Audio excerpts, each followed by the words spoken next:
Interestingly, there is science to back up the idea that having a rebound relationship can be very good for recovering from heartbreak. It can help you regain your self-esteem more quickly. It can help you regain your self-confidence. It can help you get over your lost relationship more quickly. You're listening to The Human Upgrade with Dave Asprey. You're listening to The Human Upgrade with Dave Asprey.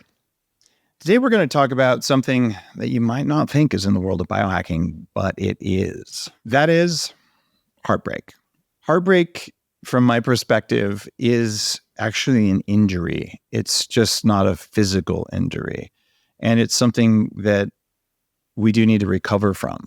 And it's something that you can study. And if you ignore the effects of that as a part of your universe of things outside of you and inside of you that you can change in order to change your biology so that you're more in charge of yourself, then maybe you're missing an important variable. And by sort of thinking you just have to walk it off or you don't have to acknowledge it, you may be shortchanging yourself, or maybe someone around you is dealing with it.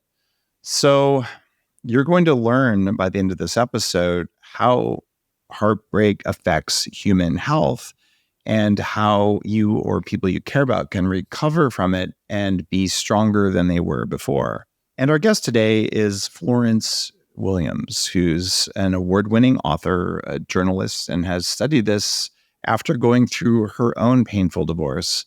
And she's like, well, what's going on with this? So she looked at the physiological things that happen after loss and separation. And if you're listening to this saying, I'm in a great relationship, this isn't for me, I promise you that in the people around you, there are quite a few people who are dealing with the effects of heartbreak. And if you don't think that that relationship with little Susie back in 11th grade, which is usually around the time a lot of people experience their first heartbreak, if you think that's not still affecting you at some way in your relationship, you might be surprised to learn that it can leave deep marks. And I know this from more than 1,500 people who've come through 40 years of Zen. I have yet to find someone who doesn't run the reset process on something maybe that happened 20 or 30 years ago and go, oh, wow, that left a mark. Just like a surgery or an injury can leave a scar, I think heartbreak can as well. With that said, Florence Williams, welcome to The Human Upgrade. Thank you so much, Dave. It's great to be here. Tell me about what happened with you. What led you to go down this path? Well, I've been a science journalist for a long time, an environmental journalist. I've long been interested in how what's going on in our environment affects our bodies, kind of psychologically and physically. And I had always written loosely in the first person, just in a casual way, as sort of a guide to the material, but not in a very personal way. But my marriage of 25 years came to a rather sudden end. Not by my choice. And I had been with the man who was my husband since I was 18. Wow. So, many decades together, my entire adult life, had never really lived on my own or, sort of felt like I was, marching through the world on my own. So when the marriage ended, it really threw me for a loop. And I guess, when my friends had gone through heartbreak before, I had kind of thought, oh, just get over it. What's the big deal? Obviously that person wasn't right for you. Stop being so melodramatic. But then when it happened to me, I was like, oh my God, all of those metaphors that you hear about, that you feel like you've lost a limb or, you're floating alone in a deep sea by yourself. There's so much poetry and there's so much drama and there's so much, philosophy and literature about heartbreak. All of a sudden, it all seemed incredibly relevant. And it felt like it wasn't just an emotional event, but that it was actually affecting my body. And that's when the journalist in me was like, why am I feeling this, all over my body? Why do I feel like I've been plugged into an amplifier? Why do I feel like I'm getting sick? Why am I losing weight? Why am I unable to sleep?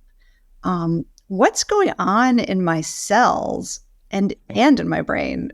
And why isn't the science of heartbreak more talked about? Science journalists are some of my favorite people.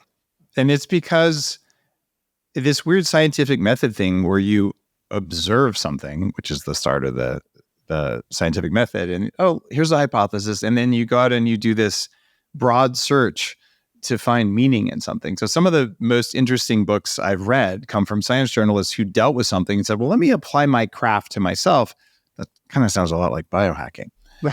And the deep understanding and the way of explaining it to others is also an art. So I appreciate that you focused your professional work on a question that just came to mind. And I would like for all of us, whether or not we're ever going to be journalists about it, to take a little bit of, that's what I'm looking for. Take a little bit of inspiration from this. And by the way, guys, this is a little side note. I just had to grasp for a word.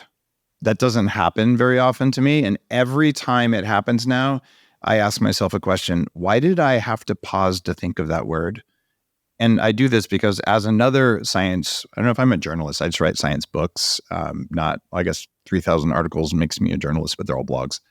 But that's something else that I noticed in my own divorce is my working memory, my memory recall went down. And as someone who had chronic fatigue syndrome, I used to forget words 100 times a day. And now once a week even stands out. So I don't have to go into explanations for why, but I know why I couldn't find that word. And I'm like, damn it. Anyway, back to your story. This is why science journalism is so interesting, just constant curiosity about ourselves. What happened? Tell me a little bit more about your separation. You mentioned physiological things. You mentioned that you were losing weight. I'm guessing your sleep went to hell? My sleep absolutely went to hell. My stomach went to hell. So some months after the separation, I was actually diagnosed with an autoimmune disease, which was type 1 diabetes, Wow. which is typically diagnosed in children.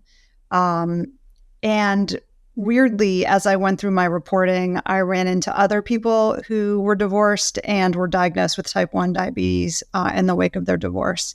I talked to a researcher at Stanford who said that, typically a lot of these autoimmune diseases do have a trigger, as well as probably a genetic predisposition and, other things going on, but a stress trigger is often there. And, so then, someone mentioned the term divorce diabetes. Like, was that a thing?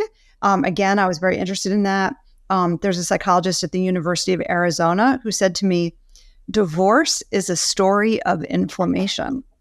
So I thought that was absolutely fascinating. Is that just for the heartbreak of divorce or a broken relationship, or is this also just for grieving in general, loss of a parent? I think any kind of big emotional distress is going to affect a lot of cellular processes in our body. So I worked pretty closely with Dr. Steve Cole at UCLA. He's a psychoneuroimmunologist. He studies the way, the way he put it is our cells listen for loneliness. That cells in our immune system are keeping an eye out on how we are feeling about the world. How do we feel about our place in the world? Do we feel safe? Do we feel secure? Do we feel abandoned by primary attachment partners? Do we feel abandoned, by our kin group, which is kind of what happens when you've lost someone in a divorce. And it can also happen when you feel bereft, when you've lost someone you're very close to, to death. When we feel alone in the world, we feel threatened. And that goes back to our deep evolutionary past.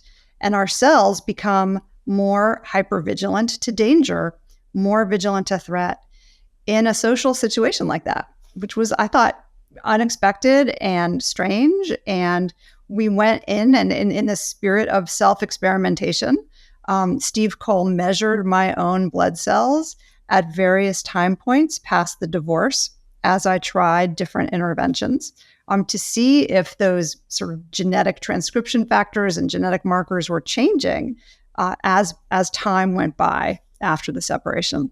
Did they change? They did change, which is the good news. They changed pretty slowly. So I think a lot of us maybe after we have some kind of emotional earthquake, we think we can fight through it. We can get over it quickly. We try to biohack it fast. Doesn't feel good, to be in that state of grief and anxiety. But as with many things related to the human heart and related to grief, there is no standard time process for treatment or for cure. It's going to go at its own pace. I felt like I did speed it up. And I felt like my transcription factors did change and my genetic expression changed, but it took a while. It took a couple of years, actually. And research shows that on average, it takes our bodies about 4 years to return to baseline after divorce, which is a lot longer, I think, than most people would like to hear. I feel like that's something you can pretty rapidly accelerate, and a couple different techniques come to mind, partly because my next book includes this technique as a central core. But the first one is Joe Dispenza's work. You do profound breath work and meditation for a week, and you go into these altered states where you can go in and almost like talk to the cells in your body and change their state.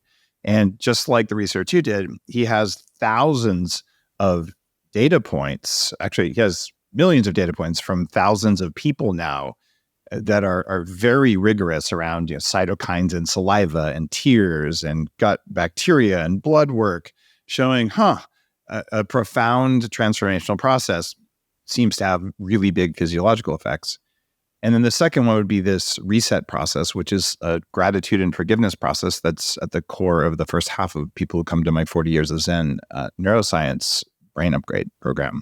I did my divorce and a couple other just big betrayals in business. I ran that process on myself and had a really profound shift physiologically, in a week. And it feels like there must be like old religious things, old spiritual traditions, or old ways that we must know how to do this faster than 4 years. What is the fastest way that someone could get over heartbreak? I kind of divide the sort of, treatment into 3 big buckets. The first is that we really need, as you say, to get into a different headspace, but really it's a different nervous system shift, right? We have to get out of that state of threat and into a state of calm. So the first bucket is calm. Sounds like you were able to do it with breath work. I think for me, the most effective way is to be in nature. I had written a lot about the psychological benefits of being in the natural world, how that helps lower our heart rate. It helps, shift our HRV into a different nervous system state. So that's the first one, is calming down. And the second one is connection. So I feel like that also helps us feel safe. It helps us feel like we're not alone in the world. It helps us feel like we're connected to the world around us, which is a terrific psychological state to be in. I also partly found that by connecting to nature, but also connecting to good friends, good family members. And then the third piece was really the sense of meaning. How do you take this tragedy, it feels like a trauma, and find meaning in it as you move forward with your life? And that's the post-traumatic growth. So how can I take this information, explain it in a way that helps other people? How can I find some purpose in that meaning? People will throw the word superfood around like it means something, and they'll apply it to almost anything. I'm waiting to see superfood kibble for humans. But there are real superfoods, and there's one that I've been researching for years with so many health benefits, you almost wouldn't believe it. I first started using it for gut health, and then I figured out that it supports metabolism, hair growth, healthy skin, immunity, and even athletic performance. I'm talking about colostrum. Colostrum is the first nutrition we receive in life and has all the essential nutrients that your body needs to thrive and grow. To get those nutrients, it's important to properly source your colostrum. And that's why I use Armra colostrum. Armra is a bovine colostrum concentrate that's natural, sustainable, and third-party tested for purity and efficacy. Most colostrums that you might find are heat pasteurized, which depletes nutrients and changes proteins. Armra's process preserves the integrity of 400 bioactive nutrients. It's also been shown to have the highest potency and bioavailability of any colostrum on the market. Since I started taking Armra colostrum, I've noticed a difference in my energy, my fitness, my skin, my gut, especially when I travel. And I like it that I can take 1 or 2 or 3 scoops and I could just take it in my mouth, or I can drink it with water, and it tastes mild, and it really does change the state of my body. It's a potent anti-aging substance. Go to tryarmra.com, TRYARMRA.com. Use code Dave. They'll give you 15% off your first order. People are talking about this a lot online. I've been a fan of colostrum for years. I just couldn't find one that consistently worked. Armra really makes me happy because it does. It's interesting that you talk about connection. Our current Surgeon General came on the show a few years ago and talked about the only book he's ever written, which was that we're suffering from an epidemic of a lack of connection from our community. But what you're dealing with is a lack of connection from your primary love relationship and your community at the same time, right? How do you reconnect with your community after you end a relationship? Because usually your relationship is entwined in your community. You know, and the other thing that happens is when you go through something like this, you become very self-absorbed. You know, this is your pain. It's your personal pain. Heartbreak maybe only happens a couple of times in a lifetime. And so at the time you're going through it, your friends are not. You know, I was really the only person I knew going through divorce at that time of my close friends. How old were you? I was just on the cusp of 50. And you were the only one of your friends getting divorced? It feels like it's divorce season around then. I think I was just a little bit ahead of the curve. Okay. But you know, I think there's this sort of misconception that, and in fact, my ex-husband said this to me. He's like, oh, you know, 50% of marriages end in divorce. You know, like, what's the big deal? Get over it. But actually in my demographic, which is college-educated, professional, white woman who's been married for 20 years, 14% divorce rate. Really? It's that low? Yes, 14%. So that's why it felt lonely. It was like, how come I'm the only one I know going through this? You're right. Now, in the last few years, I feel like I know a lot more people going through it. Divorce season is upon us. Anyway, so you feel very separate from your community when you're going through something like this. I found that I had this incredibly life-changing conversation with a psychologist at the University of Utah. Her name's Paula Williams. She studies the factors that make individuals more resilient to stressful events. And this was very important because already there's a lot of data about how just people who go through divorce are 26% more likely to die young. They're more likely to have heart attacks. They're more likely to suffer from chronic illness. You know, so that data was terrible. So it was very comforting to talk to a woman who said, no, there are some factors that make individuals more resilient. She said, what my lab is studying is, and this was totally unexpected to me, the power of beauty and the power of awe to help us get over it. And we can actually learn to become more open to beauty, more open to awe. She had been a dancer in a previous life. She was very interested in, you know, the way arts affect us emotionally and psychologically. As someone who was already very connected to the natural world, you know, I found talking to her wildly hopeful because I thought, okay, I want to learn how to become more open to experiencing awe through nature. And if I was going to sort of claw my way through heartbreak, I was going to awe my way through heartbreak. And, you know, you asked about community, which is why I'm bringing this up, because there's a lot of research on the science of awe and, you know, the psychological effects we get from experiencing awe. One of the things it does is it does reduce our cortisol levels. It can shift our nervous system. But it makes us feel more connected to the world around us. It makes us more likely to get along with people around us, more likely to engage in community. Lots of experiments show this, you know, that when we're looking at a picture of a jumping whale or a waterfall. We will donate more money. We'll give away more lottery tickets. We'll perform better on teams. We act more pro-socially. And at the same time, we start thinking less about our own personal dramas. That's one of the reasons I go to Burning Man. Yeah, exactly. I get a sense of awe just riding my bike around in the middle of the night going, I think I'm in Star Wars. And it's hard to put words to it, but I think you did a great job. Yeah, I mean, so, there are many different ways to experience awe. Nature is one of them, but being part of those collective sort of cultural events like Burning Man or a symphony or a flash mob, we know it like gives us the goosebumps and it makes us feel tingly and it makes us look around and just watching the eclipse recently, right? You just feel suddenly very friendly and benign towards your neighbors. I decided to make it more of an awe-inspiring experience because I'm in Austin, which is right in the center of it. So I was out in nature with about 200 people at an event. And we had a well-known like spiritual musician playing during the eclipse, and just turned it into as awe-inspiring of an event as possible in community because, well, why not?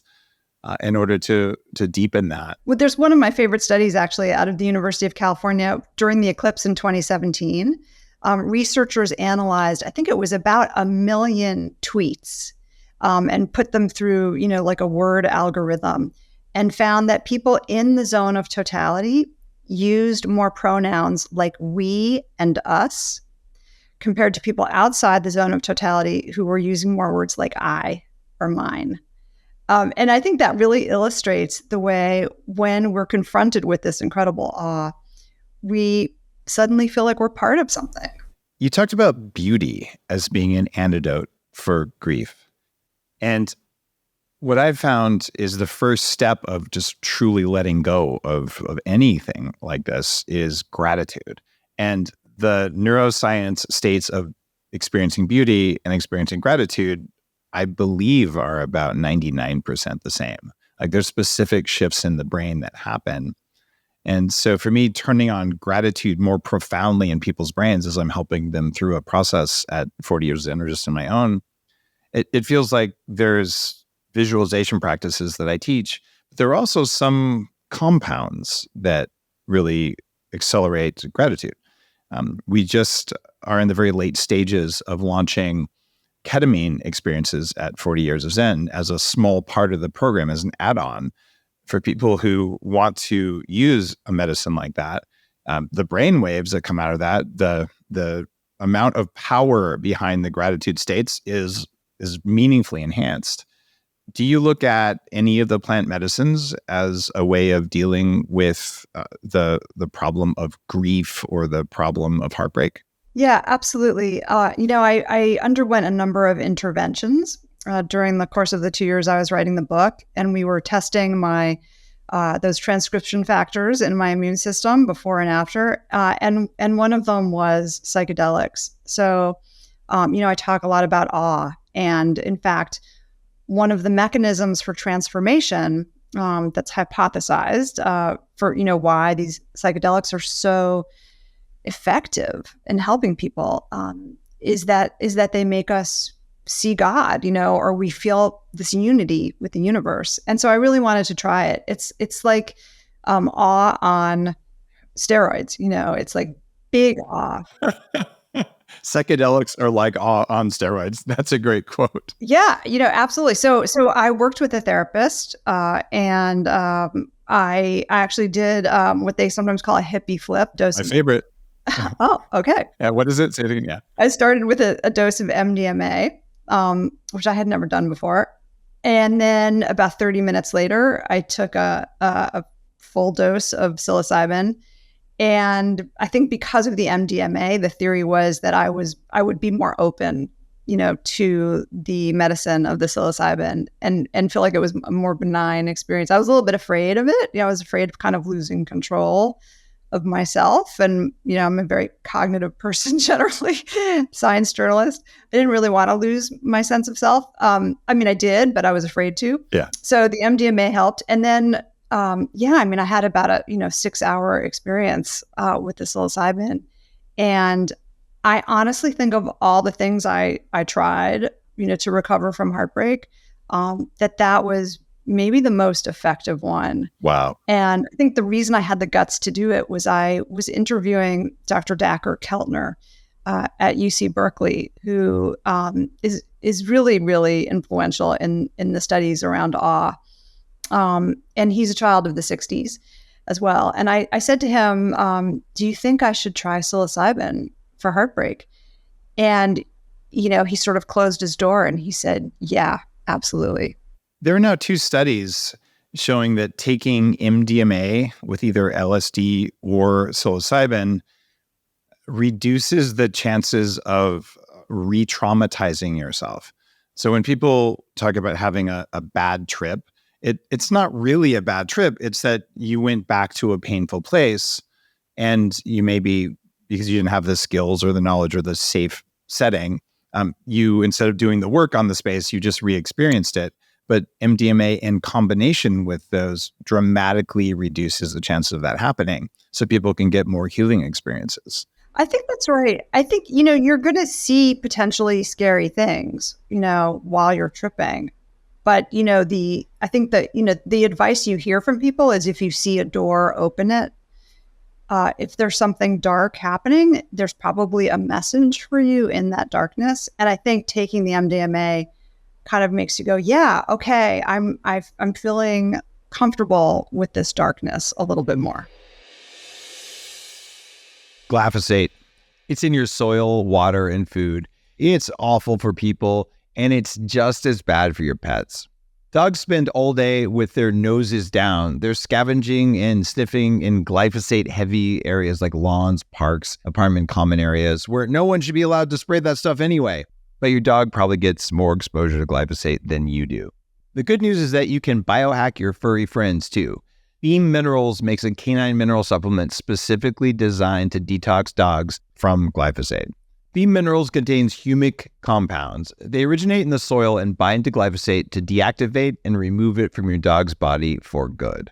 Best of all, it's a flavorless liquid, so all you have to do is add a few drops to your dog's food. In about 30 seconds a day, you can help your dog detox from glyphosate and live a longer and healthier life, not a rough one. To enhance your pet's microbiome and support its overall well-being, give Beam Mineral Pets a try. Go to beamminerals.com/Dave2024 and save 20% off your first order. It feels to me like MDA or MDMA, similar compounds. MDA is a little bit less energizing and aggressive than MDA, but both of those dramatically enhance your feelings of connectedness. Absolutely. So now you're in an altered state. And if you look at Stan Grof's work, I had the honor of having him on the show in his mid-90s. This is the guy who pioneered LSD therapy and then holotropic breathwork. He talks about how, in particular LSD, but probably also psilocybin, take you back to actually experiences that you would have had during your birth process or in the womb. Like, these are very, very deep, subcellular states. And that combination, now I re-experienced that and I felt connected. And you can create the connection without any drugs. This is not a call for listeners to go just randomly experiment with stuff. It's just saying that if you're working with someone who's certified or trained in facilitating, you might find that there's really deep healing that comes. It's not about going to Burning Man and doing LSD to have a sense of awe. This is about going in and it feels like editing your own operating system at some levels. Does that resonate with you? Yeah, it absolutely does. And again, I think the mechanism is still awe, and I don't think you need psychedelics to find it. I think it, as people say, it's a little bit of a shortcut perhaps, or it's a very dramatic, handing over of that emotion. But I think the key principles are that you kind of feel like your own self and your own problems are really not as big a deal, that they are. I had this very clear vision while I was tripping, but people get this who meditate. People also get it, in the face of incredible beauty, that that our emotions are molecules. They're chemical reactions in our brains that we are molecules, the universe is molecules, we share molecules.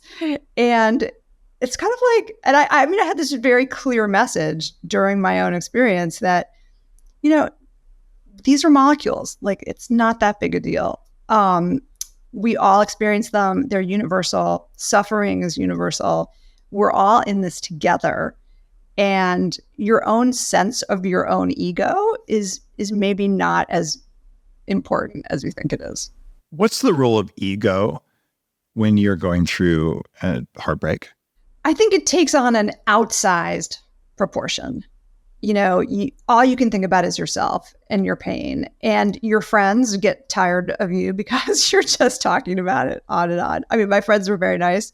They didn't tell me they were getting sick of me, but, I know that, you just end up talking about yourself and your pain all the time. And even you get tired of it. So I think it's really important for us to remember, that this is a human emotion. And it's okay. It's okay to experience the full range of human emotions. I think as someone who, was a science journalist and, felt like things should be logical all the time, that I probably was not very comfortable feeling difficult emotions, as many of us, in the Western world are not, right? We try so hard not to feel discomfort. And I think heartbreak really taught me that to feel alive, you need to feel some pain sometimes, and you need to connect with suffering. And that there's actually a beauty in just embracing the full spectrum of human emotions. There's pretty good evidence that humans have been intentionally seeking out brief intentional pain for thousands of years. Yeah. Because of what you just said. Yeah. Right. And the latest incarnation of that would be ice baths. And ultra marathons as well. That's totally true. Or even a CrossFit workout, right? Right. And there's neurochemical reasons for that, because if you experience pain and acknowledge it, your dopamine sensitivity gets reset. But if you wallow in pain for a long time, it has negative effects. Okay, so here's actually a really interesting thing about that you just reminded me of with awe. One of the theories about why awe can help make us resilient is that awe makes us a little bit uncomfortable. When we're seeing something we don't fully expect to see, there's a surprise element of awe. If you think about our ancestors didn't know there was an eclipse coming, right? All of a sudden the sky would turn dark and cold and, the birds would freak out. That's a little bit terrifying, right? For a moment, there's something in awe that we don't really understand. So when we experience it, it's kind of like the ice bath. It's an inoculation against a little bit of stress and a little bit of discomfort. So that when emotional earthquakes happen, we're better at kind of returning to baseline. That makes a lot of sense. You talked about ego a little while ago. I have come to view ego as the force that keeps your body alive as if you're not in there. And I believe it emerges from individual cells all acting together in a distributed consciousness. And that's a different consciousness from my consciousness. And that came to me over years. But the idea started when I got divorced. I was briefly married in my 20s. And it was a really not healthy relationship. And I own my part of that.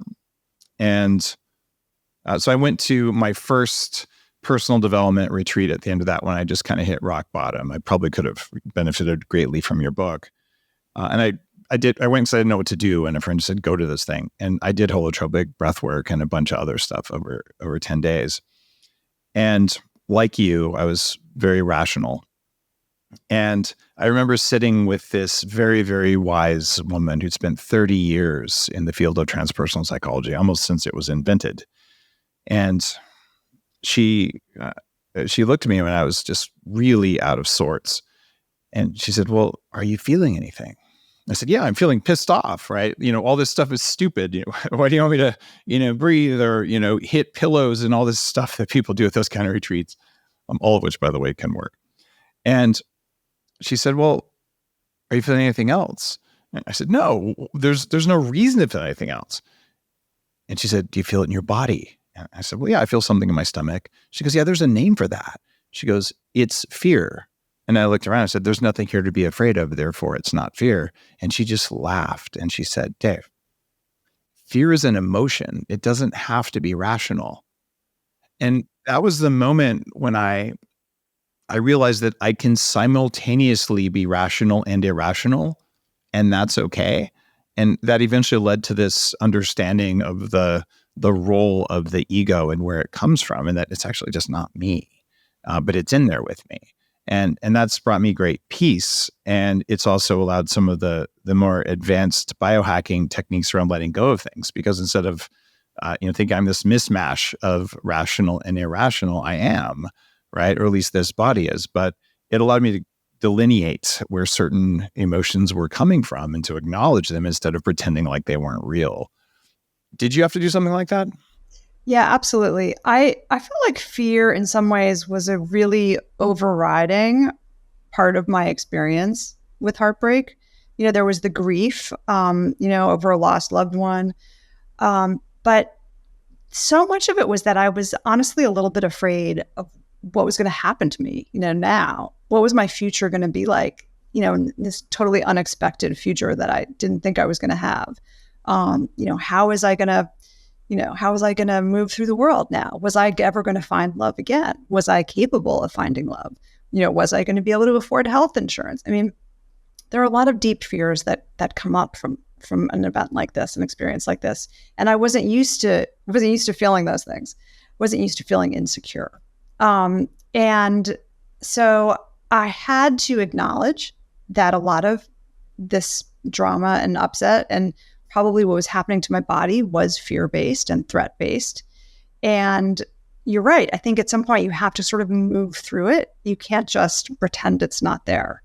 The only way to, I think, work on resolving it is to accept it and kind of have a conversation with it a little bit. And I think that's partly what can happen, through some of these therapeutic, experiences. I certainly did a lot of therapy of various sorts. But I think fear is a normal part of being human. It's scary to be a human alive in the world. And our ego is there to keep us afraid, because without it, we don't have the motivation, to do what we need to do to stay alive. So I think rather than thinking of it as something other, we need to accept that it is part of our human experience. And then as you say, figure out ways to, at least not sit in that nervous system state all the time. In the world of biohacking, I teach that there's 4 or 5 F words that drive our bodies, and they're all egoic based, but they happen in order before we can really think. And the first one, you might guess, is fear. Yeah.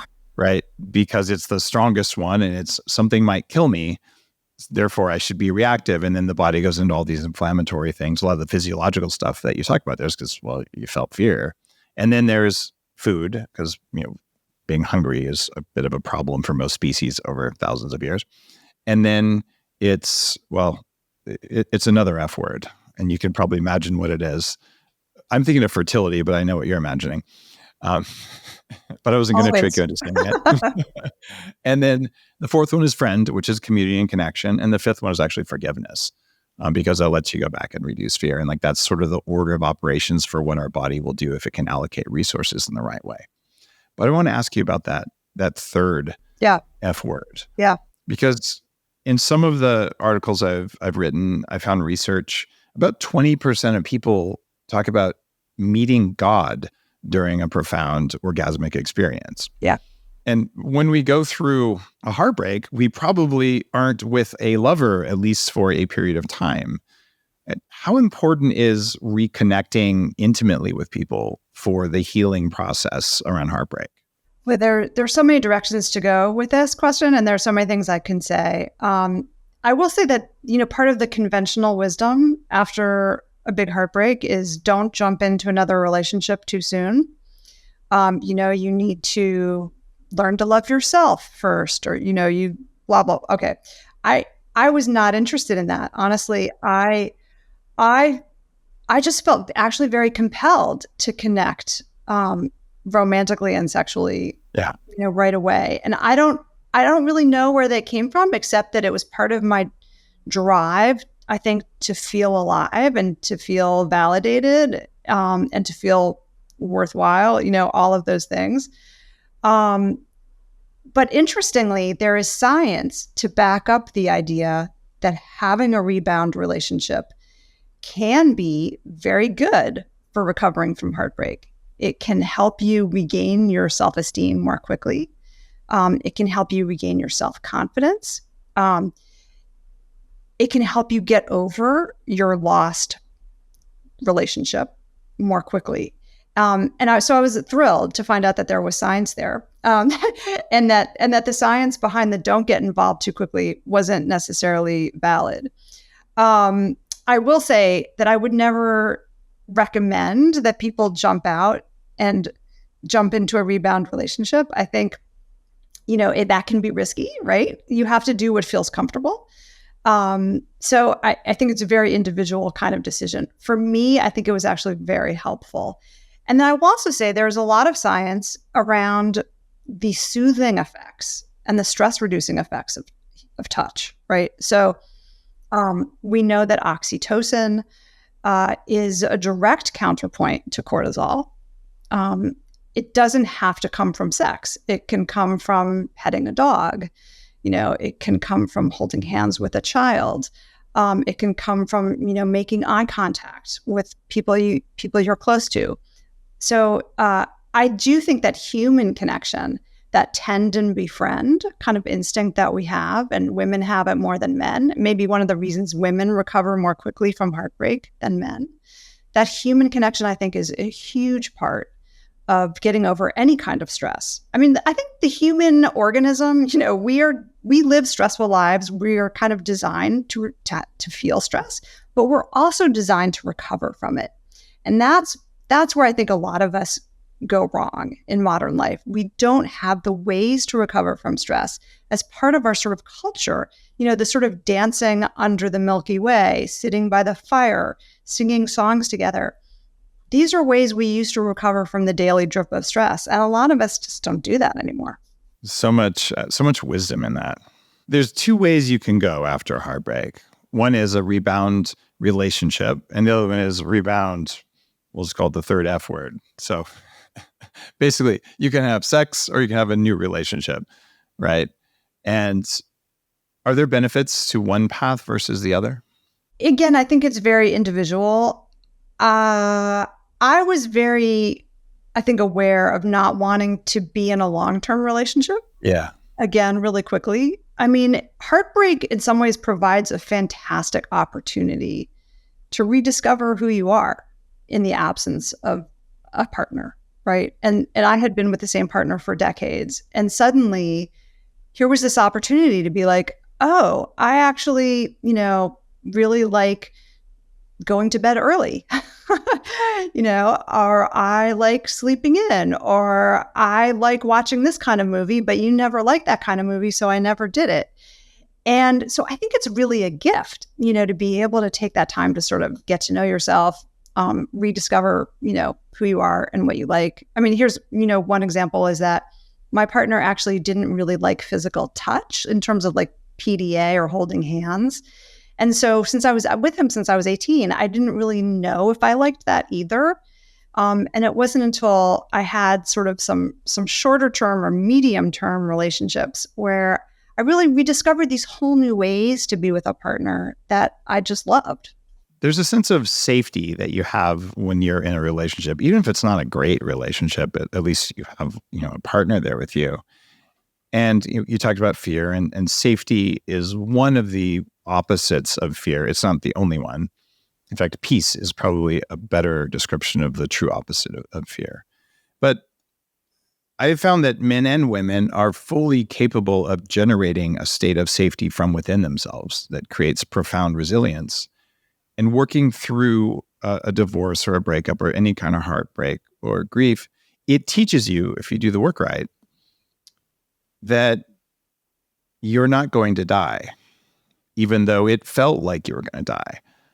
And I've had this conversation with both of my teenage kids. I'm like, look, there's going to come a time where you meet someone you really like, and almost certainly within a few months, there will be a breakup, right? And it's going to feel like you're going to die. And when that happens, let's talk, right? Because even though it feels that way, that's not true, right? And this is something that almost all humans go through. It's just part of being here.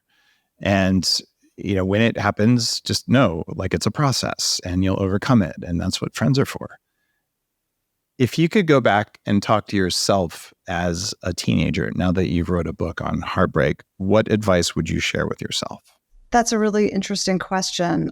I had a therapist who said to me at one point that being alone is like a muscle. It's good to practice it. Even if you're someone who likes being in relationships, it's really good to practice being alone. And I think that would be great advice for a teenager too. There's so much cultural pressure to have a special, person in your life and, put them on Instagram or whatever it is now. We consider that sort of a success if a person, has a sort of visible loved one in their life. And I think that we've really overplayed that.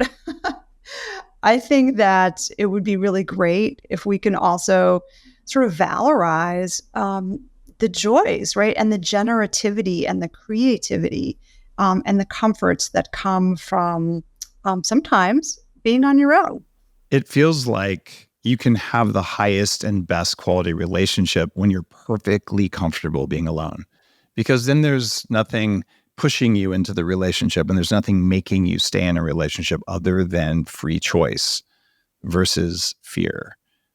And so I would double down on that. You have to be perfectly safe being single and having your community and having a connection to nature and awe and beauty and all the things that single people can do.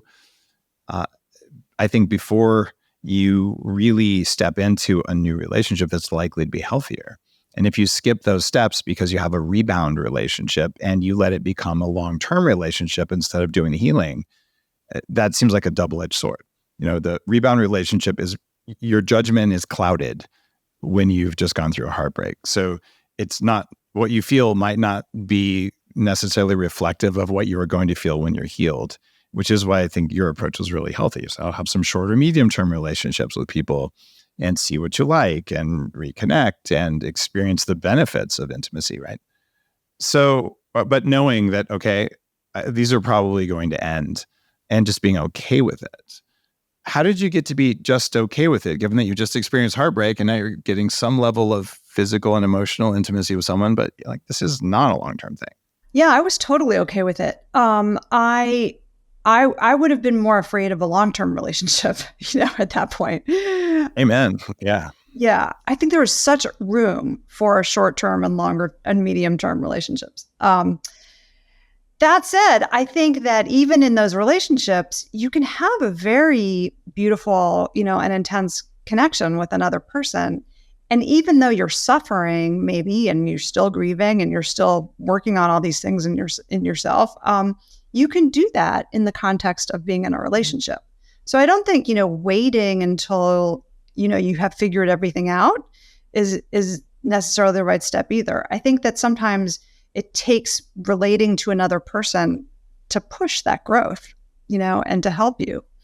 So I guess I'm a fan of whatever feels right. And I think you should honor that feeling. So, sometimes I think you may feel pressured, right, to staying in a relationship longer than you want. And I think you can give yourself permission not to do that, and maybe it's where I am in my life. My kids are raised, I feel like I have different expectations from a relationship now. I have a stronger sense of myself. And frankly, as a woman of, born in the Gen X, I'm kind of sick of all the cultural, instructions and pressure about what a relationship is supposed to look like. I'm just over it. Do you think that some of the newer relationships dynamics that are maybe more public now, things like poly or monogamish or non-monogamy or ethical non-monogamy, and there's like 50,000 words, all of which I don't even remember. Are those an antidote to heartbreak? Are they a way of dealing with it? Just talk to me about new relationship styles and what you know about heartbreak. Yeah, interesting question.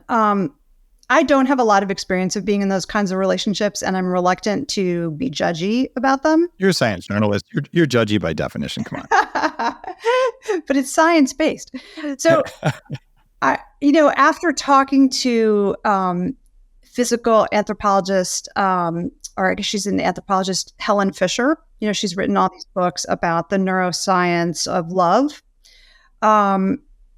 She has really convinced me that most of us are, in fact, wired for partnership, and that most of us do get pretty jealous, if we have to share kind of a love relationship. Personally, I think I believe that. I think I would have a hard time with poly, but apparently there are people out there who really make it work, and they grow from it and learn from it as well. I feel like jealousy is just unhealed trauma. It's people not feeling safe. And the reason I say this is a while ago, I had two well-published, well-respected leaders in the field of personal development come through 40 years of Zen with me. And with his long-term wife sitting there, he said, well, I have this problem with jealousy, and it almost broke us up years ago. He said, I don't know why it happens, but when I see another guy look at my wife or flirt with her or something, I just lose it. And I've had to do a lot of breathing and calming down, and I still have this angst about it. And one of the techniques that we teach there at 40 Years of Zen specifically deals with this. And I said, well, you've learned a new state. And this is the state of awe, beauty, and ultimately letting go. And it's you have to do it in order with the right neuroscience states to do this. So I said, well, why don't you just go imagine while you're in the pod doing this altered states work, why don't you just go imagine that she's cheating on you, actually doing it. And with like a soccer player, like a professional athlete. And he's like you could see he like kind of turns red in the face, and he's like, I don't know if I could do that. And I said, no, let's just go all the way. The whole soccer team. And she's rolling on the floor laughing. And he's like, oh my God, I think I'm having a panic attack. So we went and he did the process. And when he was done and he did all the steps of the reset process there, he came out going, oh my God, it's gone. Like I realized I didn't die when I felt into my feelings with that. So now I don't feel like I'm going to die when someone is flirting with her. And it made a meaningful difference, because when the body thinks it's going to die when something happens and it's wrong, that just seems to cause pain. So I feel like jealousy is a manifestation of fear. Does that sound accurate? It does sound accurate. I think I would challenge the idea that it's only a result of unhealed trauma.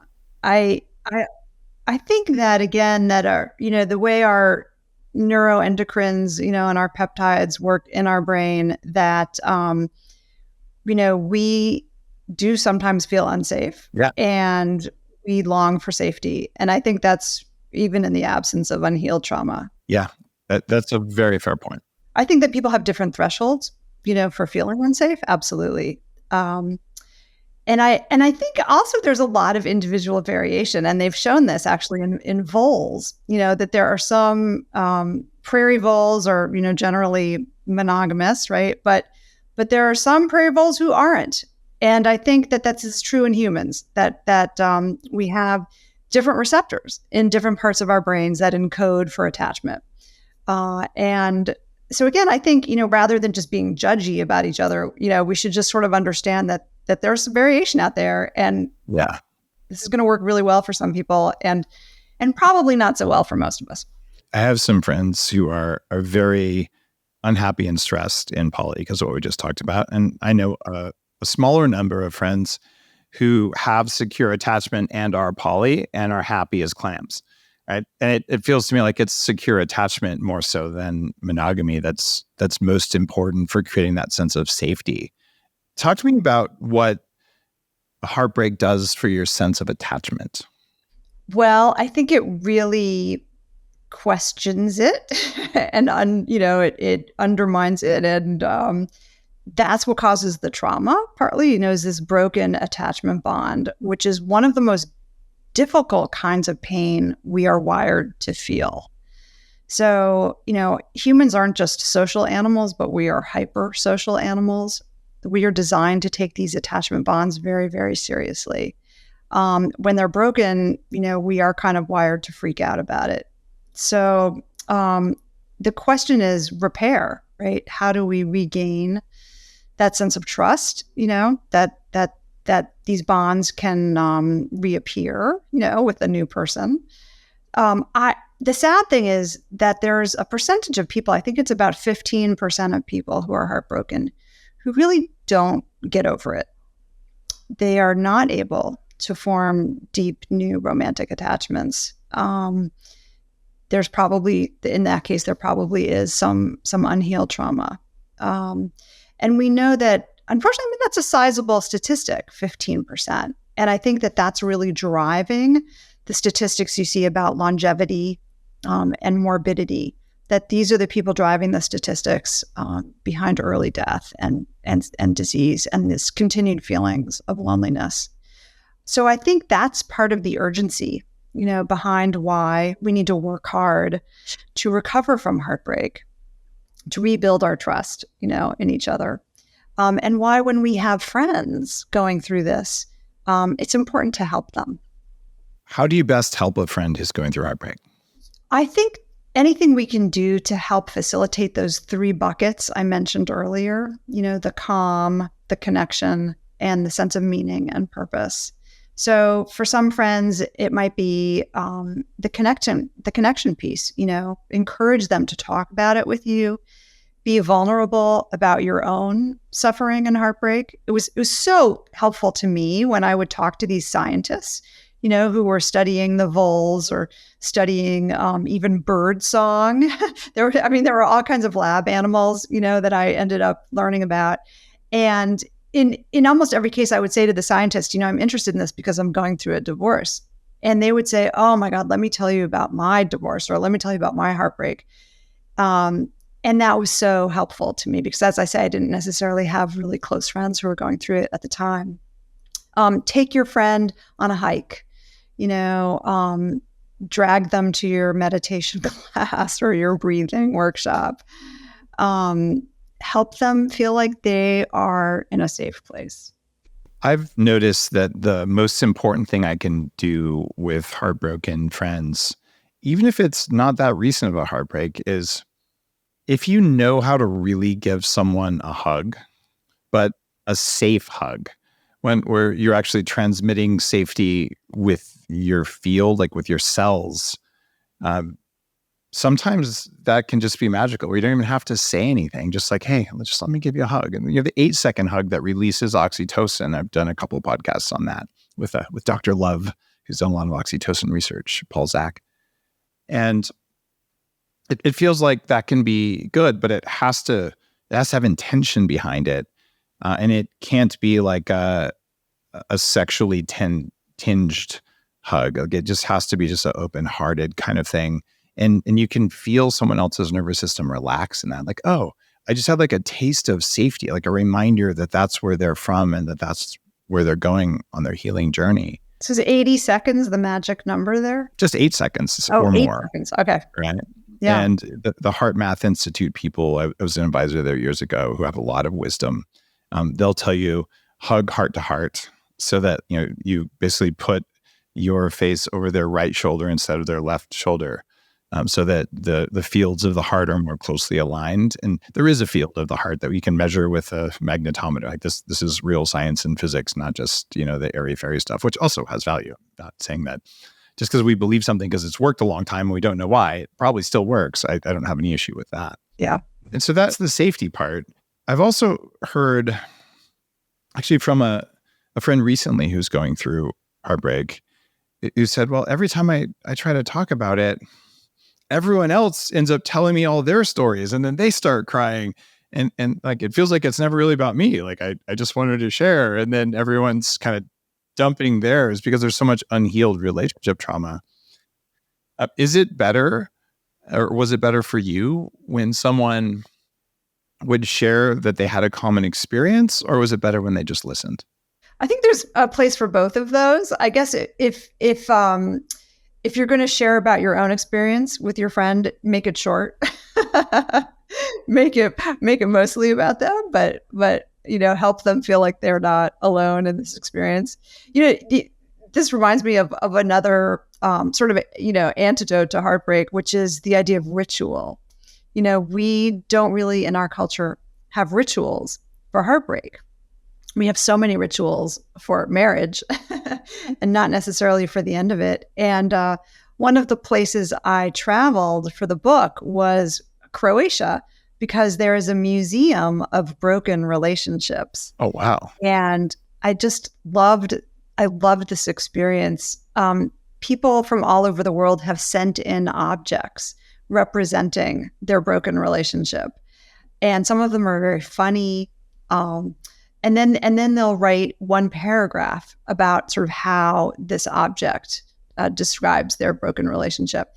And it's really a beautiful experience because you see, right, how universal this is, that this is a shared human experience.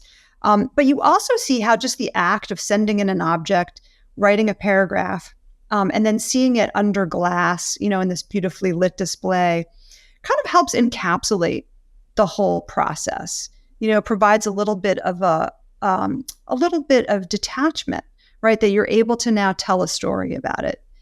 And I think that idea of being able to write about this, in a paragraph, it's almost like how I felt when I wrote the last page of my book. There's a little bit of closure. You're never going to get full closure from a big heartbreak. As you said in your introduction, it kind of becomes a part of us. But I think it's very important to be able to have a little bit of that distancing. And sometimes that can come from just the active narrative. I've seen two other things that people do that can be really effective. A while ago, I climbed to the top of Mount Shasta, which is a challenging climb. You've got to spend the night halfway up the mountain. You go at 3 a.m. with crampons and an ice axe, and it's real mountain climbing. It's not Himalayas, but it's substantial. And you get to the very, very top, and there's this metal box that's affixed to the rock, and it's got a heavy lid, and you can open it, and you realize how incredibly difficult it was for anyone to carry something that heavy up there, because there's a lot of climbing. Every ounce matters. And in there, you'll see notes or photos from broken relationships where people are letting go. But the thing that gave me just kind of goosebumps, not just because it was cold, was someone had worn a railroad spike on a necklace. Okay, that weighs a couple pounds, and clearly worn it for a long time. Like they were carrying a burden from a relationship, and they decided to leave it there in a sacred spot. And so that's one thing, is sort of, telling the story, doing the narrative, and then doing a hero's journey to let go of something. And the other one that's more common is Burning Man. There's a temple there. And by the time you're at the 7th day of Burning Man, there's at least 10,000 stories of heartbreak written on the walls, and love notes or photos, both for people who are grieving over people who've passed or grieving over relationships. And you write it there, and they burn it at the end. Like you physically burn it, you let it go. And in my shamanic training, they teach a similar thing where you have a sacred fire or even just a candle, and you write down, I'm letting it go. And something in your cells, I think, knows when you do something like that, because the fire is such a primordial thing that it feels like that can be a part of letting go and healing. Did you do ceremonial stuff like that? Little voodoo dolls or anything? I mean, what was your practice? Yeah, I did actually. At one point, pretty early on, I kind of wrote a letter. I think it was to my ex about, why I was ready to say goodbye. And then I burned it. But this was at the sort of request of a woman I was doing a workshop with. And I wasn't ready to do it. It was too early. It didn't make me feel better. It made me feel worse, because at that point I was still sort of trying to grasp on, to the memories of the relationship. I wasn't totally ready to let go of it yet. And then I did it again about a year later. I was on a 30-day river trip. This was part of my own kind of hero's journey. 14 days of it was solo, because I felt like I needed to really embrace this metaphor of learning how to row my own boat now, and I wanted to be comfortable being alone. I wanted to access my bravery, stuff like that. And on one of the last nights of that trip, I did it again, and I burned it again, and it felt so right. And it was very, and at that point, it was very cathartic. And then, also another thing I did was I took my wedding ring and I put it in a little boat made out of lettuce and I released it. It was not an expensive wedding ring. I released it down the Potomac River. Wow. And I did it with some of my best girlfriends. And that also just felt really powerful. And I sort of, was releasing it to the force of the waters. Also for me, a very beautiful experience, similar. So the role of ceremonial release is, I think, underappreciated in Western culture, but it sure does make a difference. It sure does. And part of being able to generate your own feeling of safety comes from understanding you won't die when you're alone. And I recognize that I had a fear of being alone.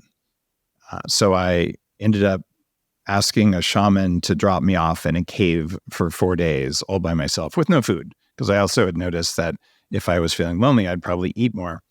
So I said, well, let's just face fear of hunger and fear of loneliness all at the same time. I don't know how else I could have made it worse, fear of a nuclear war or zombies or something. But I did that just to experience it, that brief intentional pain. And it was a really important moment for me. I wrote my book Fast This Way about that, the psychological side of fasting and loneliness and emotional eating and all that. But what it did is it helped me understand that just deep feeling of safety, and that it's something you can generate. And it even inspired Danger Coffee, which is my new post-bulletproof brand. And it's called Danger because who knows what you might do. It's that sense that, I can handle anything, even being alone, even the fear of rejection, of asking someone out or starting something new, just to understand I've got this. It's a different kind of peace than the kind of peace where I'm so tired and I'm safe because I'm in a jail. It's like the polar opposite of that. And there's some nuance there around teaching your nervous system to feel safe. Now, when you went down that path, did your type 1 diabetes get better? So that's the really interesting thing is that we did a blood test before the 30-day river trip and we did one after, it's right after that 14-day solo. My transcription factors did not change, even though I felt more comfortable being alone. And I felt like I had learned how to row my own boat, and I felt how to, I sort of embraced the metaphor, right, of like journeying down this river by myself. But that was a little bit of a story I was telling myself. It may have been a helpful story, but it wasn't actually helpful to my cells. So I think it would be really interesting, Dave, if you had checked your cytokine levels after that fast, because here's what's going on. We're still our primitive primate selves, right? And we are still actually not that safe when we're alone, according to our DNA and our wiring and our nervous system. So it's true that I was, I think, a little bit on alert because I was literally in the wilderness by myself. So I really had to be paying attention to, am I going to light the beach on fire? Am I going to time my boat in correctly? Am I going to like lose a critical piece of gear? Am I going to injure myself? You have to be extra careful when you're alone in the wilderness, and your cells know that, and they are on alert, actually, it turns out. To me, it feels like you're not really being extra careful. You're being extra connected because your awareness has expanded and things that you would have never considered before. And you can be aware of them without being afraid of them, right? And just learning that I've got this is what happens over a week or two in the wilderness. It may have helped that you weren't eating and that you were sitting in one place, right? I was actually traveling through the wilderness, so I really did have to tie my knots correctly and stuff like that. Did you tie them out of wisdom and a knowingness of your competency, or did you tie them out of fear? I was just double checking them, because if you lose your boat, you're fucked, right? So I had to, that's what I mean by like you're a little bit paying attention and your cells were paying attention. But I loved the feelings of connection I got from, I was talking to a great blue heron every day. There was like this bird that was sort of following me down the river. I was noticing so many more animals. I was smelling more smells. My senses really came alive. And I think that actually helps put your nervous system in a good place. 100%. I remember by the time I was done with that experience, I was just being tormented by these things called sweat bees. And they're bees that don't sting you, but they love the smell of sweat. And I'm in the desert. So they just come into the cave and just buzz around you, like way worse than flies, because they never land on you. They're just in your face all the time. And I finally just reached this weird meditative state where they would leave if I went into that state. And then if I would stop, they'd come back. I'm like, oh my God, I'm remote controlling bees. Now, maybe I was really hungry, but I didn't feel like that. Yeah. And there's a connectedness to nature that we're capable of, for sure. I recommend solo time, in the wilderness, regardless of what it's doing, to your immune cells. I do recommend it for everyone because I think it's an incredible experience. You've given that experience meaning. How do people who've gone through heartbreak find meaning in it? Well, I think one of the most interesting things that happens is that you become better able to listen to other people's pain, right? And that alone is an incredible gift. This acknowledgement that we are all suffering beings. Now that I've been through this, I can recognize it more easily in someone else. I can identify with it more easily in someone else. I feel this kind of innate instinct, to want to tend and befriend and do that. I know the experience has made me a better friend. I feel like it's actually opened my heart and made me more capable of love.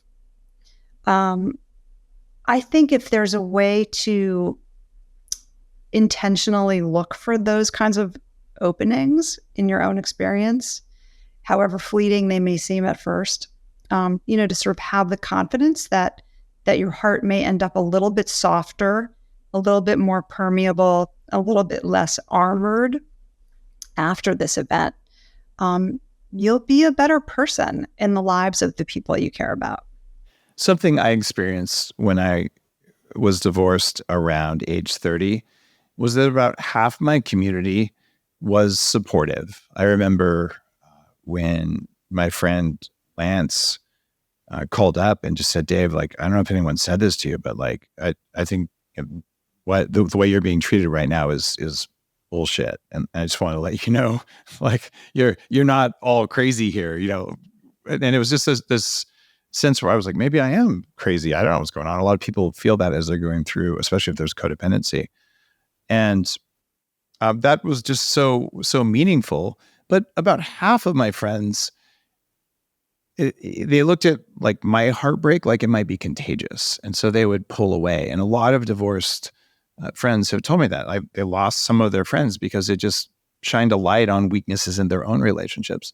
What was your experience of going through heartbreak? Did you lose friends who were threatened by it? Yeah, I think it's similar. I think you kind of learn who your friends are. There are some people who really show up for you.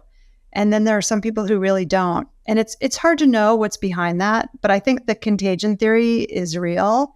I have a friend whose husband died really young. And she told me the same thing, that her friends didn't really want to be around her anymore, that she, kind of represented the possibility, right, that this could happen to them.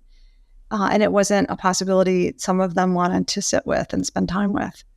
So, but I think, again, it probably reflects the fact that those friends hadn't themselves become empathetic, through some kind of reckoning, right, with their own life events and difficulties. And in a way, if we're all heartbroken and we own up to it, I think we can be there for each other a little bit better. You mentioned empathy. When a friend of yours is going through a new heartbreak and you're feeling empathetic, how do you stop that from reactivating your own experience? I'm not really afraid of that. I think if my friend is going through a hard time for any reason, I often do start crying with them. That doesn't worry me. I'm not afraid of that kind of suffering, my own for a little while. I don't know if it's helpful to them. It's just what naturally comes up because I'm no longer, I think, trying to control my emotions as much as I used to. Mm.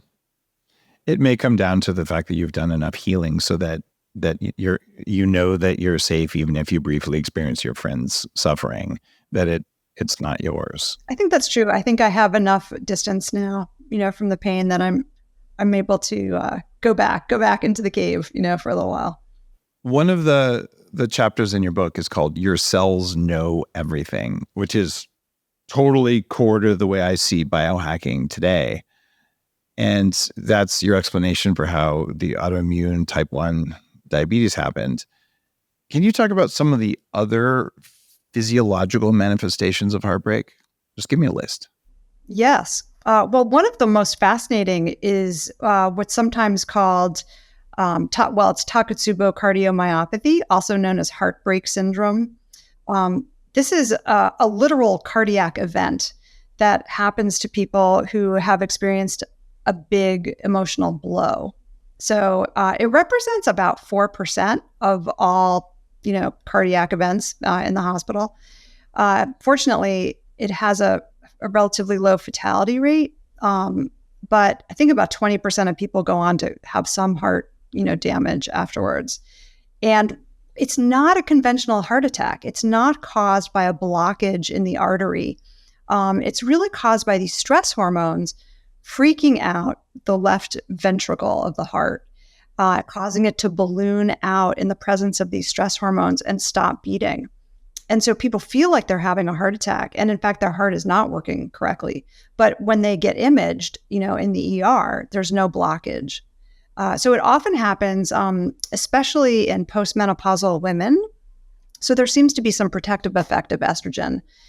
And sometimes it will happen after the death of a loved one. Sometimes it happens after the death of a pet, for example. I've talked to some women who have experienced it, when they get sued, by someone, there's a very stressful kind of sudden event that's happened. And we know that when one partner dies, the remaining partner has a much higher rate of death, in the subsequent year following. So the immune system absolutely records this emotional weather going on in our hearts and shows up.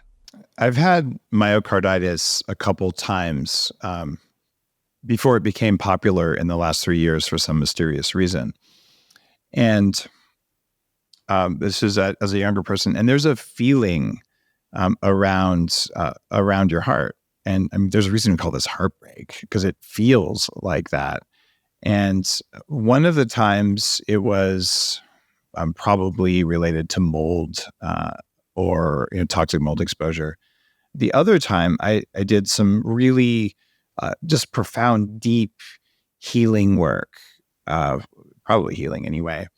And it was like I almost got to a heart opening, but I didn't. So it felt like there was this shell. The heart was beating differently, and there was inflammation around the heart.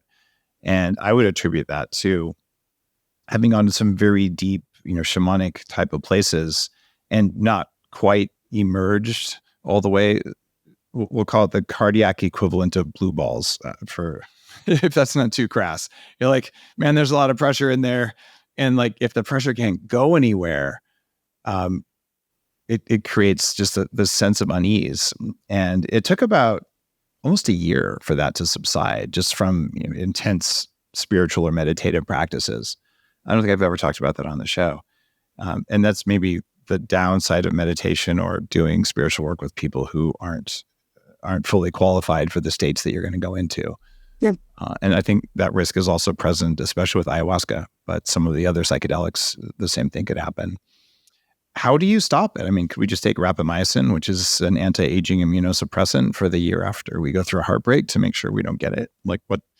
Give me some hacks here. I think the best hack is to try to get out of a state of threat, right? So, however it is, again, that we sort of find these states of calm. So electing different politicians, is that the first thing? Just kidding. Not reading the news, maybe not scrolling through Instagram first thing in the morning. Yeah, getting rid of your social media or taking a break, and certainly watching the news it's hard to heal from a heartbreak if you're watching CNN or Fox or whoever that counts you. I can't even list all the news networks anymore because I don't care. That's a great point. I mean, there's so much anxiety, and depression going around everywhere now, even without the heartbreak. But ultimately, I believe that we need to be engaged with our community. We can't just totally turn it off forever. I talk to young people all the time who are devastated by climate grief, for example. And they're so devastated that they feel defeated. They don't necessarily have the health and the energy to get out of bed in the morning and fight the fights, right? And so I think that's really sad, and I worry very much about their future immune systems, because we know this kind of stress and anxiety they're living through now in 30 years is going to manifest as autoimmune disease. And so, what I tell everyone, these young people, but also anyone going through heartbreak, is this is why it's all the more important to be able to access the gratitude, access the joy, find the beauty, right? Because these are things that are going to kind of refill the tank, help you sleep better, help you be able to wake up and do the hard work that we all need to do in this crazy world. I look at climate stress as entirely a media-generated phenomena. It's traumatizing. And it's not to say that we don't have a problem with especially chemical pollution that's disrupting your endocrine system, that lowers your testosterone, that lowers your dopamine levels, so you're more susceptible to stress. That's all absolutely happening. But if you're in an existential crisis and you're 18 because you're worried about what is a 60-year problem, look at what happened over the last 60 years. Like, you have no idea. But I've met personally with people who looked me straight in the eye. These are the most competent people who know what's going on, and said, oh no, we have the fusion thing solved. We're 3 years from rolling it out. And I wrote the first small check that eventually became Elon Musk's $100 million carbon capture X Prize. There are so many things you don't know about. And to focus on doom and gloom, it just means that you are programmable instead of free. And the biggest thing about biohacking is that you're in charge of your own biology, including the state of your nervous system. And you can deal with climate stress, you can deal with relationship stress or heartbreak if you know how to generate safety in your own self. So, okay, there's a problem. I'm safe. I'm going to deal with this problem, versus there's a problem. It's the end of the world. People get stuck on rumination, according to a recent expert on memory who was on the show. A guy from UC Davis who runs the memory lab there. And we had a fantastic conversation about the toxicity of ruminating on a trauma or a stress. So how do people who've gone through heartbreak stop ruminating about it? I think that, again, some of us there's a lot of variability in how we're wired. Some of us tend to be ruminators more than others. I don't think we can necessarily say to ourselves, just stop ruminating. No, it's like saying stop feeling. It doesn't work. Exactly. Exactly. I mean, some of us are just ruminators. We just are. And there are a lot of gifts that actually associated with that. We tend to think things really deeply, and we tend to think through problems really deeply, and we tend to be more empathetic. In some ways, we're the ones who really do try to work very hard to make the world better because we feel the pain. But again, I think it's not so much a question of avoiding the stress or avoiding the rumination. It's letting that happen, but then resolving it, working to find some relief. We're going to feel stress, but we also have to figure out ways to de-stress at the end of the day. And that's where I think the magic can really happen. And it's, again, it's going to be different for different people. For me, I know if I go out and I look at the sunset, if I am paying attention, to what the moon is doing, if I can, hang out with my dog, find these and I love this phase, microdosing awe. If we can learn how to microdose awe, wow, then we can help resolve these, daily kind of miseries that we put ourselves in. I think I'm already awe-inspired. I just got my microdose by that idea. So yeah, I love that term, microdose awe. Today we're not going to find an eclipse, right, every day, but maybe we can find a beautiful blossom down the street, or, a beautiful plum in our fruit bowl. Would it be a reasonable approach to just take mushrooms every Friday night? I think you're the expert on that more than I am. I know a lot of people who love the idea of microdosing psilocybin. Maybe you're aware of this. I'm not aware of a lot of science showing that that's a great idea. There's a meaningful amount of science for microdosing LSD and psilocybin because it increases neuroplasticity via a compound called BDNF and likely NGF, nerve growth factor. If you are dealing with heartbreak and you're going through a process, would having a younger, more neuroplastic brain make it easier to repattern your nervous system? Well, yeah, it would. But most people who think they're microdosing are not doing it right. I'm in Austin, and it feels like there's microdose chocolate bars all over the place. Like, that's not a microdose, man. That's a quarter of a dose. A microdose is 5% of a dose, and you can barely feel it. You don't feel trippy at all. You might feel slightly more creative or energized, but it's very subtle, like less subtle than coffee. So understand, though, even a full dose or a microdose does make change easier in the brain. That's why we're using ketamine at 40 years of Zen, because for 72 hours afterwards, there's a profound increase in BDNF and nerve growth factor right when people are doing their deepest work, maybe of their entire life. So it provides an unfair advantage for personal transformation. So that would be the argument for it. We can get a lot of those BDNF effects and sort of plasticity effects from experiencing exercise, from experiencing awe as well. I absolutely agree. Nature also can raise BDNF. There's lots of things. Because I'm a biohacker, the algorithm I learned is I'm going to do everything at once that brings about an effect, because the most important thing for me is knowing I got the effect, not which of the 5 things I did created the effect.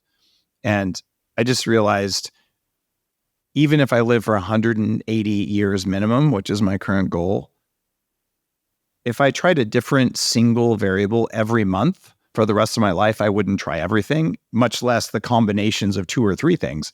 So to get the results you want, why don't you do wilderness, do some microdosing, do some neurofeedback, and do everything else that might work all at once and just go deep. But that may be a personality defect. No, I think that's great advice, because there is an urgency to recover quickly, and if you can speed up your recovery process, by a third or by a half, by all means, it's worth trying.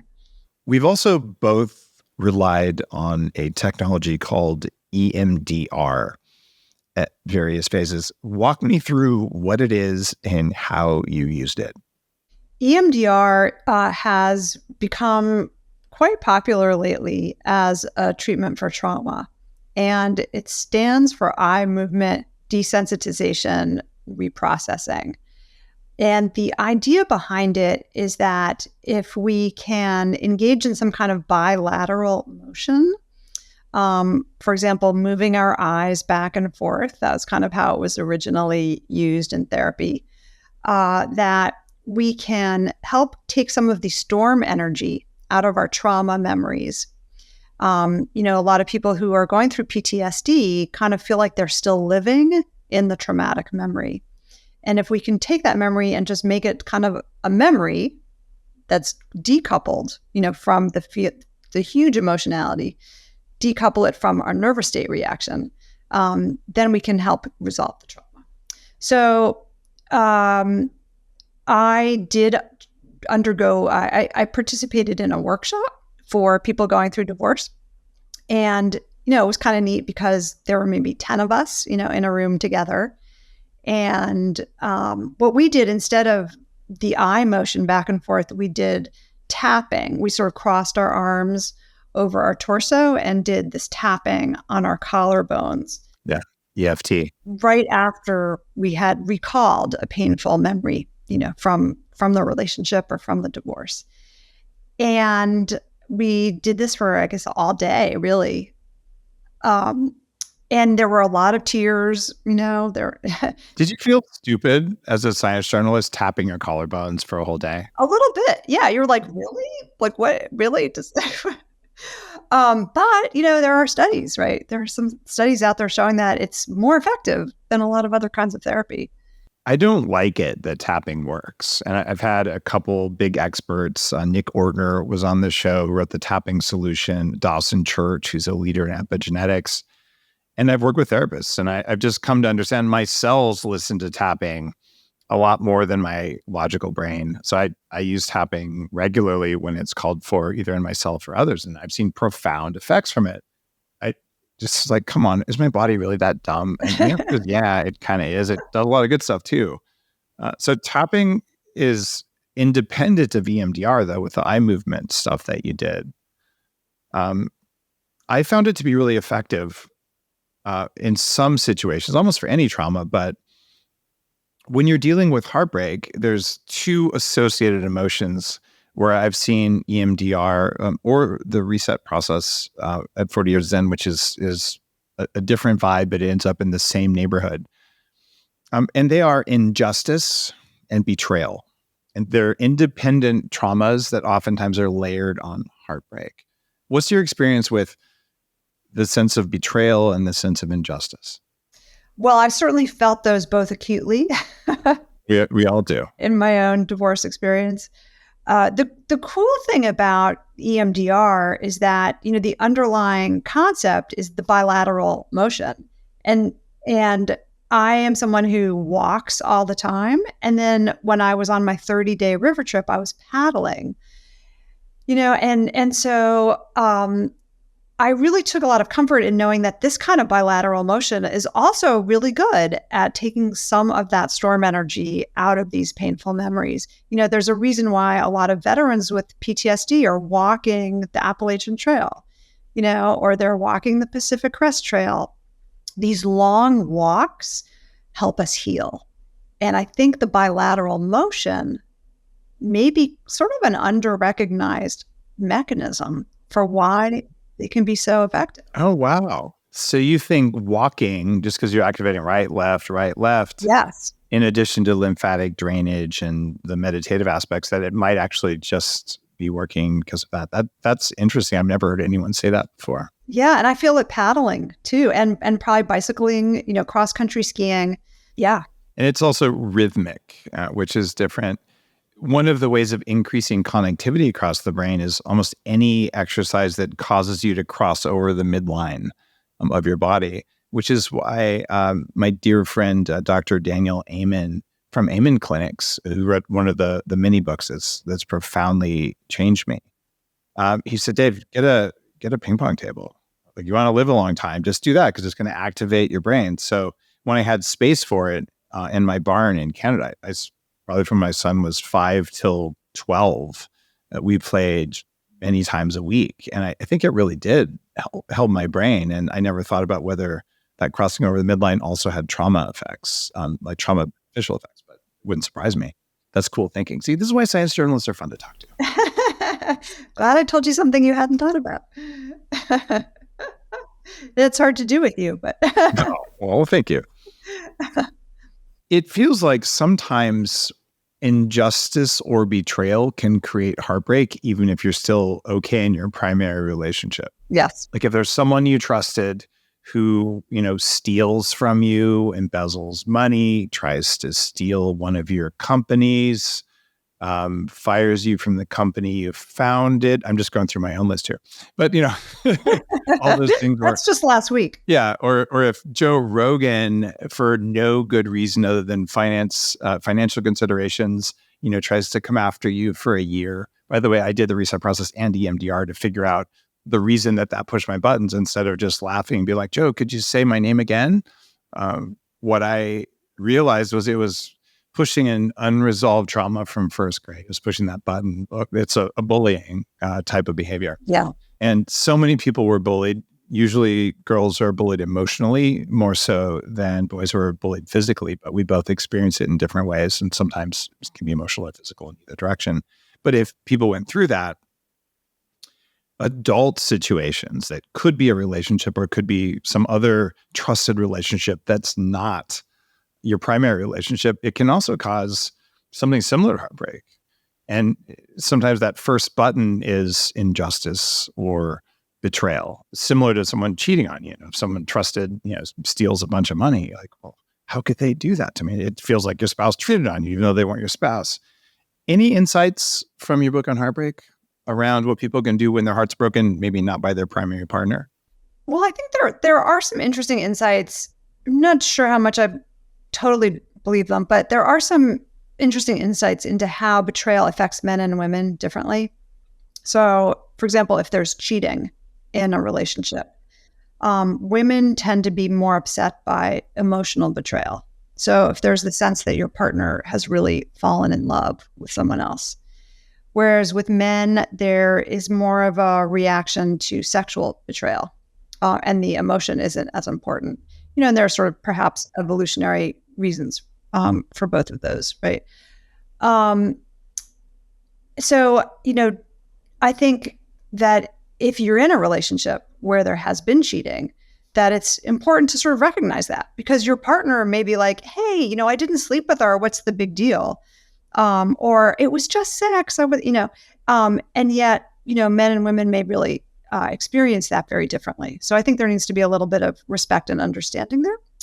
And then I think you have to work really hard to rebuild the trust, whether your relationship remains intact or not.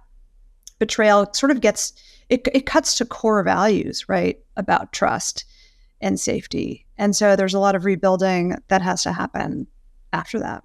And I know certainly a lot of people who've gone through painful breakups and they have never really gotten over it. And I think that that's also a problem. It really is a problem. And you brought up something that we haven't talked about much, and it's trust versus safety. And so you can feel safe, but not trusting is also a sense of not being safe, right?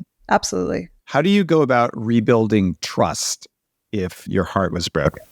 Very slowly, I think. I think part of it is, that post-traumatic growth. It's like, this bad thing happened and I will never really forget it, but I don't need to experience it every moment of my waking life, right? It's something that happened in the past. It's not something that is ongoing. It's not something that every partner is going to inflict upon me going forward. I think a lot of it has to do with just exactly that, getting over the trauma in whatever way you need to do it. It's too expensive not to trust. Yes.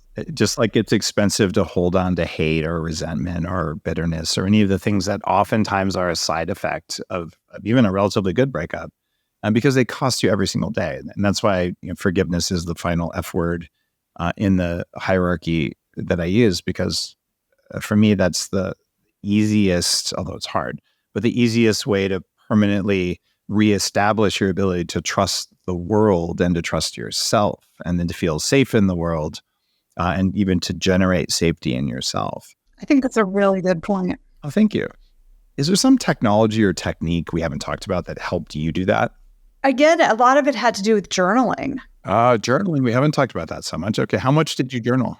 I journaled a lot, but in terms of these just very discrete exercises, like the writing the letter to my ex about the things that I am grateful to him for, and also the things that I am sort of mad at him for.